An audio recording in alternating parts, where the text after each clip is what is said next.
আসসালামু আলাইকুম everyone, welcome back to my channel. আজকে আমি আপনাদের মাঝে মজাদার একটি ডেজার্ট রেসিপি নিয়ে চলে এসেছি। আজকে আমি আপনাদের মাঝে গাজরের লাড্ডু রেসিপিটা শেয়ার করব।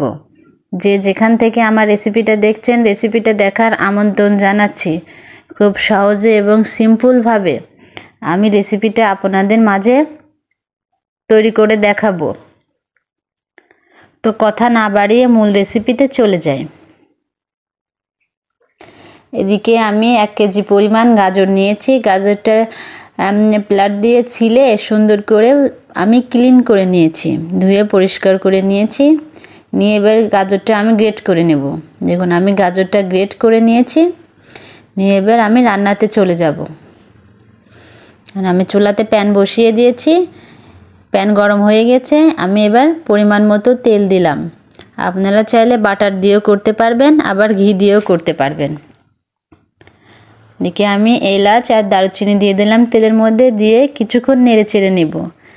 কিছুক্ষণ নেড়ে চেড়ে আমি গ্রেট করা গাজরটা দিয়ে কিছুক্ষণ ভেজে নিব। গাজরটা দেখুন তেলের মধ্যে দিয়েছি। এবার আমি কিছুক্ষণ নেড়ে চেড়ে গাজরটা ভেজে নেব।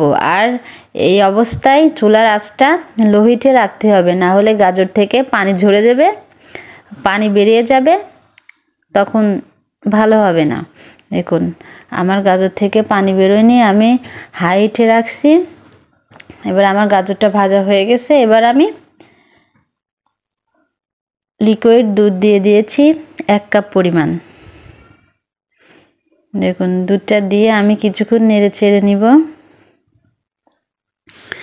দেখুন নেড়ে চেড়ে দুধটা অনেকটাই শুকিয়ে আসছে। এই পর্যায়ে আমি চিনি দিয়ে দিব। চিনিটা আপনাদের স্বাদ অনুযায়ী দিবেন। গাজরটা যেহেতু মিষ্টি, চিনিটা কম বেশি করে আপনারা দিবেন। চিনিটা দিয়ে আবার রসটা শুকানো পর্যন্ত নেড়ে চেড়ে আমি গাজরটা সিদ্ধ করে নেব। আর এই পর্যায়ে মিষ্টি খাবারে একটু লবণ দেওয়ার চেষ্টা করবেন। লবণটা দিলে মিষ্টিটা অনেক গাঢ় হয়। দেখুন রসটা অনেকটাই শুকায় আসছে। আমি অনবরত নেড়ে আমি গাজরের মধ্যে থেকে রসটা শুকায় নিব। দেখুন অনেকটাই শুকায় আসছে, ঝরঝরা হয়ে গেছে গাজরটা।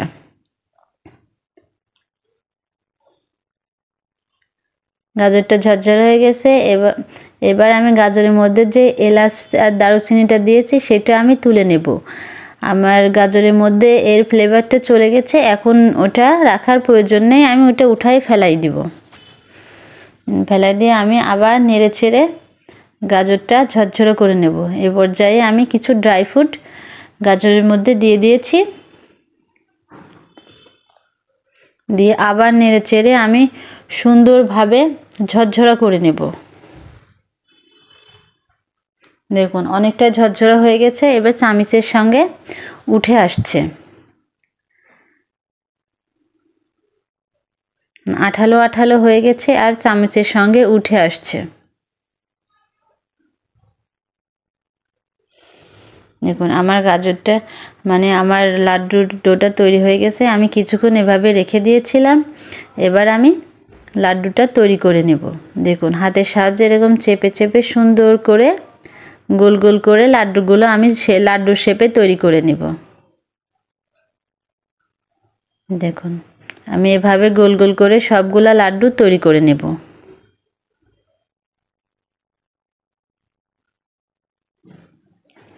দেখুন আমার সবগুলো লাড্ডু তৈরি করা হয়ে গেছে।